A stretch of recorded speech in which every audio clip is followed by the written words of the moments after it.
with that, as you said, it's only 15% of the market. So I think part of it is there's been no natural leaders, and the one that everyone wanted has failed. I think the second reason is, till Google made the announcement in Q4 that search is no longer going to be the driver of its future, it will be the other bucket, which is display and maybe video. No one believed when we got up 5 years ago and said brands will come to the web. And not just us, many people said that. And the result is brands did not come to the web. So if I look at an average brand spend today by a P&G or a Coke, it's 1.5 to 2% of their budgets. That's it. That means it's not only irrelevant, no one senior ever looks at it. Okay? Very important. The problem we're facing is that our belief system in Silicon Valley, which is because we can measure everything, that's the whole world wants measurement, is not true. The reason search is slowing down is DR in total is 15% of a CMO's budget. What will DR be after this is over? 15%, in my opinion. It's not going to change. And no matter what you say that will prove the ROI to you, is not going to change the way marketing is done. And you'll say, but why? We can prove to you that someone purchased a product if you advertise with us. And the answer is you don't understand the simple way marketing happens then, which is if you're looking for a BMW dealer, it's too late to move you to Volvo. The only reason you might switch to an Audi is because of cash, right?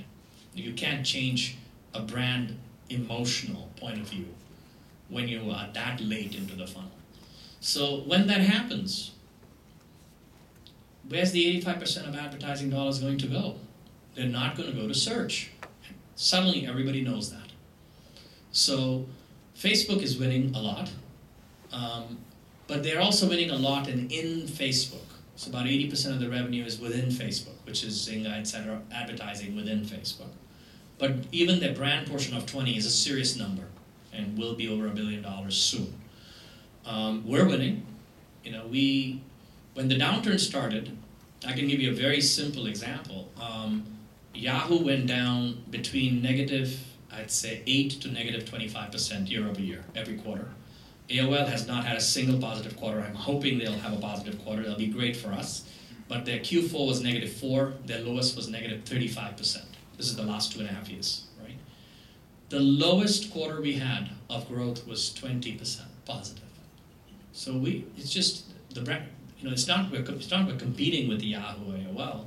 It's just people are using the downturn and now the upturn to redo the fact that look around. How much time do the women in this room have to read magazines versus what you had 10 or 20 years ago? Time is the problem, right? The real scarcity is time.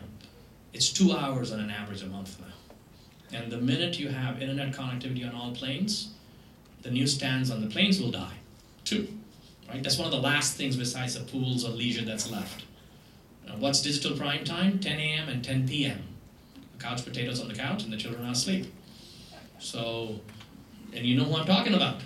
So this media is changing. So my belief there is that the single biggest indicator is a report that Mark did at Citibank last Monday that was published and reported by Peter Kafka at All Things D. It looked at Demand Media, Glam, New York Times Digital, and CBS CNET. And the sources of traffic to us a year ago February and a year ago this February. Okay? Demand Media was 47% of the traffic a year ago from Google, no surprise. Half of it is SEO, some of it is paid, and they've gone up by 3%. And then New York Times is number 2, and number 3 is CBS CNET, and Glam was the lowest a year ago, 17% from Google. Google went down 6% as a driver of traffic. We don't buy any keywords at all, so it's all natural. Guess who went up by 6%? Facebook. Twitter's not in that list. If they actually added Twitter in the list, social feeds are twice the driver of fragmentation and traffic to us today than Google. That is a fundamental shift in the sheriff, in my opinion. So the sheriff has changed. There's a third sheriff as well. That's iApps, because when you go to Yelp, you go to different places than if you went through search, correct? And the fourth sheriff in town is all the discovery tools like Dig, or no big sheriff there, but there's a few who are playing with browsing. So what that does is it fragments the web more, which is your point. The problem with fragmentation is it's the absolute opposite of what brands and agency want, because they have no power when they're buying 1,500 sites and 300 ad networks. So what do they want? They want 3 media companies. It's that simple. And 7 other in verticals. So that's the fight going on right now. I think there's a very serious chance that we will consolidate like this. When? I don't know. But in video it's already happened. YouTube is it. I mean, nobody else, not even, in my opinion, Hulu matters, actually. So video is done. Mobile is still open. There will be 2 other media companies in video, and the rest won't matter. So if you talk to any CMO, any CEO or publicist or any other agency, they will tell you very, very simply, if money is coming from television, then we will buy like we buy television, which is 3 to 10 media companies. And the rest will still, there's a lot of money. We're talking $100 billion of brand advertising coming to digital, right? 4 screens. Clearly Google will win. I'm a big believer in that. I think Facebook will win. And nobody knows who the next 8 are, in my opinion. Nobody. There's no one who can tell me that anyone I know today will make the other 8. That's the game. 2 more questions, please. Samir, what are your thoughts on brand presence on social media networks like Facebook and Twitter, and the engagement levels and how it will interact with the ads? It's a really good question. When Glam launched the first social blog network, we created the term, we launched it. What we realized was that marketing has always tried to build awareness and interest in the early part of the funnel by using emotive, desire-based advertising, right? And that's packaging is done not based on audience, but on audience and content and time. So why are you 100 times more valuable at 6 p.m. on television versus 3 a.m. and 1,000 times more valuable at Super Bowl? You are the same. No one actually asked that question. It's a fascinating question. And why have eCPMs gone up in Super Bowl and prime time every year for 27 years? Gone up. It's packaging. So if you look at the amount of scarcity that these channels have created in media, I hear a lot of times there's infinite inventory in not only the web, but also in social media like Facebook. Has a ridiculous number of ads, actually, right? Finding places of social activation is actually very, very hard. Let's take the Gap or Vogue's fan page. Vogue has 2.3 million circ. Pass-arounds included, it's about 4 million people they touch per month. Their website gets 400,000 visitors only. Their fan page on Facebook is 38,000 people. Okay? Paid for. Gap's fan page is 700,000 people. Over $2 million paid to Facebook to get those fans. Okay? So let's talk about reality. The reality is when I say I love Gucci on my Facebook profile, if I say I hate Gucci, no one knows which one I'm saying, correct? So what's happening is that your profile is not the place these social interactions are occurring. It's happening in the feed. So when you say, hey friends, look at this great thing I found. And I give Twitter actually the credit for that. Twitter really made us become all influentials, right? Facebook pivoted and is now beat Twitter in its game. It's, I would say, as if not more important than Twitter in the social feed. So how do brands find a way to socially engage people? We are years from having repeatable ways to do that, but lots of experiments going on. We've done almost 2 years of social advertising with Twitter, and I will say it's just starting. What I'm sure about is, unlike all the old days when you looked at an ad of Infinity with the things moving, if you remember those ads, no car, you're no longer only emotionally influenced by a brand in the early part of the funnel, you're also going to the web and asking, what was your experience with this car, correct? And people late in the social funnel have a voice and are telling you what they feel about the brand, right? This is why Apple's growing so fast.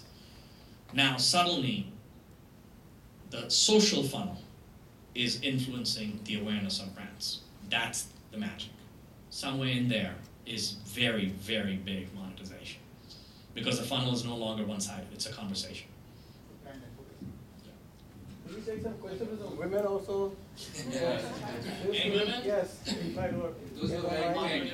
hold the men's question for a bit. Anyone wearing pink though? Yes. You're not having questions. No, they have questions. I know, I just really. Just go to glam.com, buy something. I mean, I guess click on something.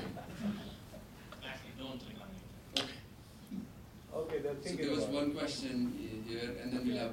Okay, Whatever. we have only a few minutes, so let's take 2 more questions. Or how many are there? 1, 2, 3. 3. So let me ask you a question forward-looking. Yeah. I've been here 45 years, and the last 10 years I've been spending time in India as well. So you talked about where we are going. So one question most of us have is, what is the opportunity as you see it in the next 5-7 years in the valley compared to not being in the valley? And that's a question that lots of young people are asking today. People are saying, should they be here or should they be going somewhere else where the opportunity is more?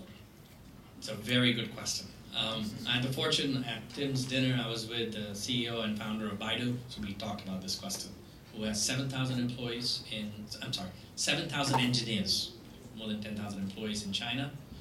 Over 1,000 are from Silicon Valley, that he has moved to China for 2 years, and then magically they don't come back. I think that, plus our incredible administration's wisdom in bringing people here to educate and then send them back, is about as uncapitalistic as anything we could be doing. Either don't bring them in or don't send them away. It makes no sense to me. It's like, just very odd. But it's, at this point, my heritage may be Indian. I say we as an American.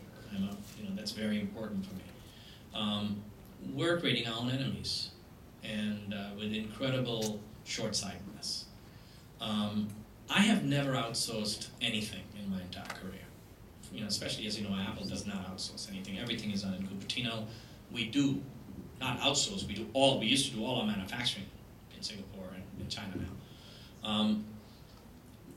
I'll give you a personal anecdote. I bought a company from DFG and some of the VCs 2 years ago. There was 18 employees in Pune and Mumbai, and 5 employees in Silicon Valley. And much to my surprise and my own ignorance, it was not an outsourced operation. This was prime engineering. Primary engineering. I'm like, that can't be. Silicon Valley, this is where it happens. This was primary. And about half of them were from Silicon Valley. And they decided for numerous reasons, family, most of them, to go back. And in the downturn, that group went from 18 to 150 people for me. Right now, I have no doubts that the top 20% there can outright, outwork, outthink any of the top, most skilled people I can hire in Silicon Valley. That's never happened to me before. So much so, I'm looking to do the same thing in China right now.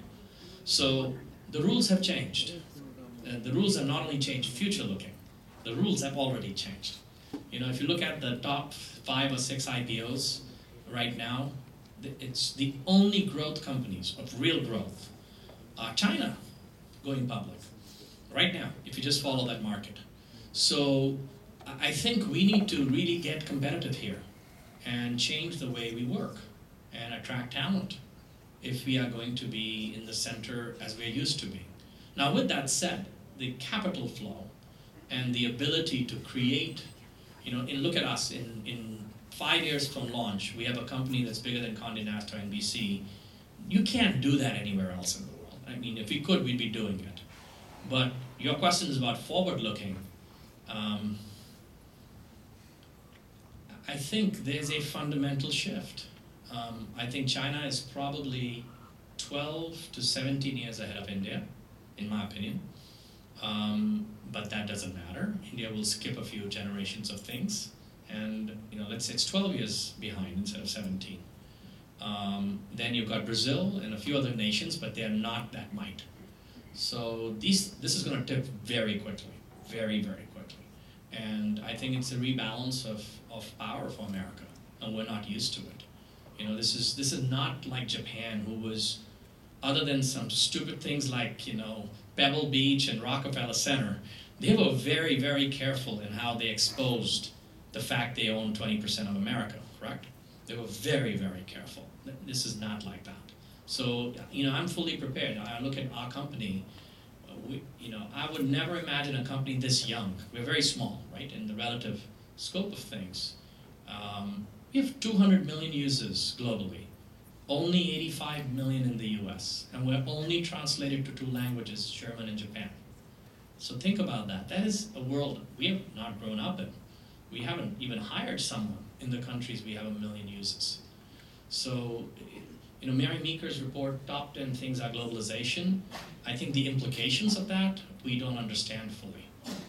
So to me, I think this is a very fundamental change happening, and our belief of just being in Silicon Valley needs to evolve. It needs to evolve. So we have only one more question on this side, and then I've been already told from there being signaled. But Samir also has early morning meeting. Please go ahead. So Samir, a couple of really quick questions. Having spent some time on the brand side, in terms of when you're looking at brands moving to the web, and you look at the fragmentation of how many different touch points there are. Coca-Cola has maybe a dozen, and I may be missing a few, at least a dozen different sites you can go to for the consumers to be engaged. When you look at it from the Glam Media perspective, how do you manage that fragmentation and those multiple touch points when you're trying to deal with brands on the web? And then secondly, coming back to Glam Media, how do you view your brand on the web? Very good questions. The fundamental premise that Glam is based on is this notion that we picked up 5 years ago, that first through search and now through social, the web as a media is completely different than any other media before in the following manner. All other media has control at distribution, whether it's number of channels, cable, number of newsstands, magazines, and newspapers circ. There's always everything, music, anything you take in media, till now. Thanks to Google, and that's why we'll be friends for life,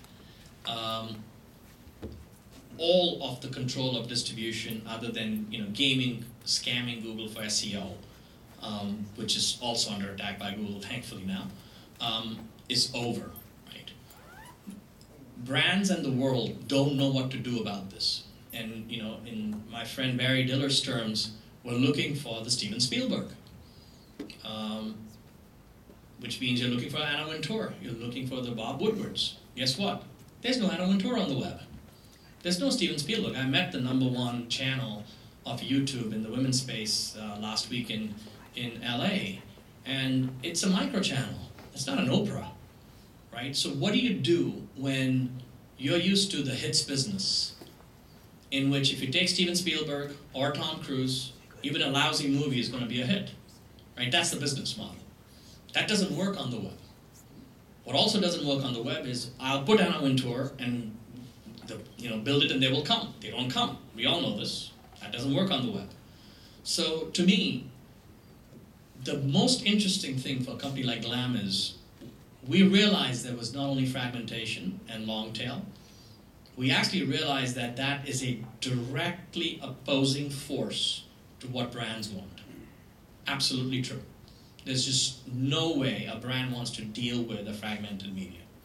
So I was just with a friend of mine who's on the board of the Paley Center, and she was in the room, and I've been, a lot of times what Glam has done has been compared to what TED and the early cable people did, which is reaggregate an audience based on fragmentation, right? Around a topic like, most people may not remember in this room, but the Cartoon Network was the first start of this in the US.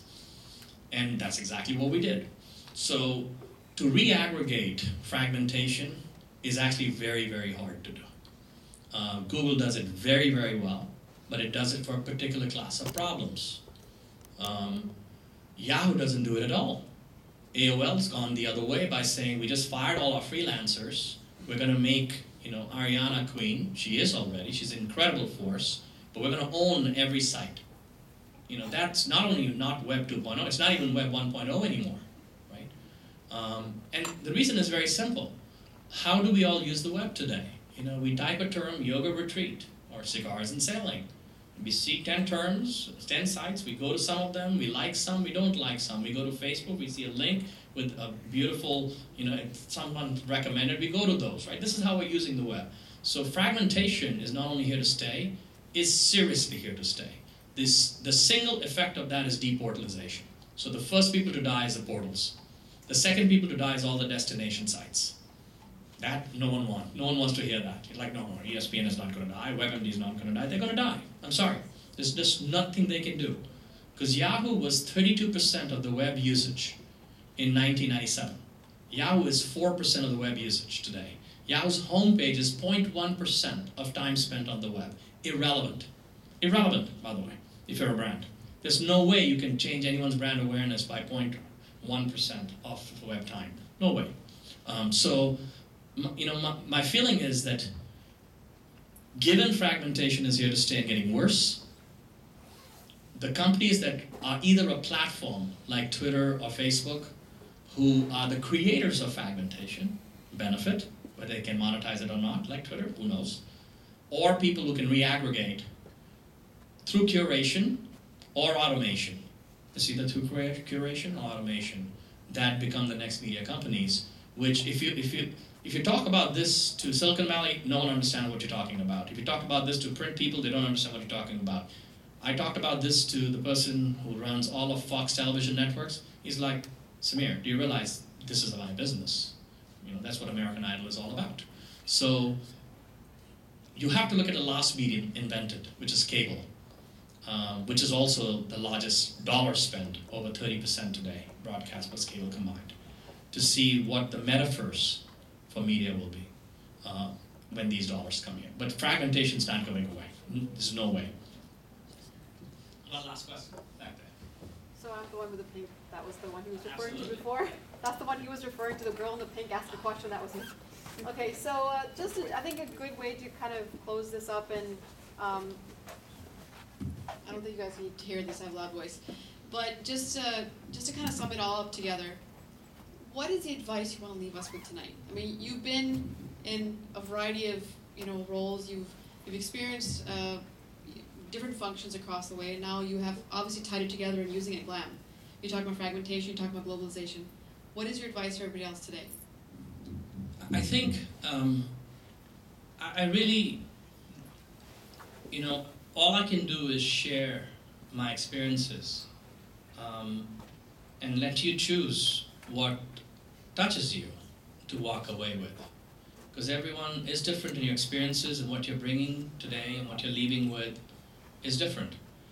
What I recognize from my experiences is really, very simply put, no matter what the issues are in your life regarding work or personal or family, no matter how difficult the combination of those things are, and life is, as they said in Parenthood, the movie, life is messy, right? Life is messy. That the only way out is to go through it with the realization that your feelings about things can change. This is very, very simple, but very elusive. That what you believe about yourself, what you believe about how difficult your life is, what you believe about success, fame or money, or work or reputation, is all made up. It's really just made up by things we've chosen. So how do you cut through that and follow your heart and who you are? How do you cut through all of that and go back with a little less, not more? Starts very simply by looking inward and accepting the fact that change is possible. That there's a possibility of life being different in simply you changing or transforming. So for me, beyond change, the word is transformation, and a belief in possibilities. But that has to mean you have to be open.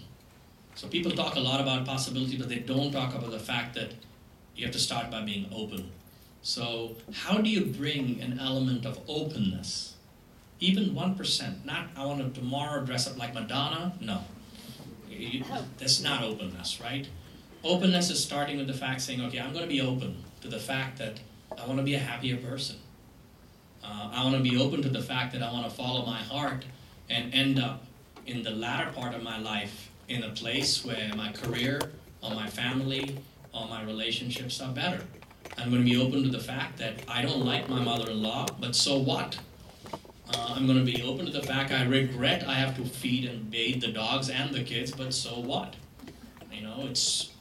It's how do you get to that simple point of saying, I hate my boss? What do I do? And the simple fact is actually the only thing you have in your control is you. So what I would leave you with is, embrace your tiger and go back to your mountain. Start there. Thank you. All right. Thank you very much.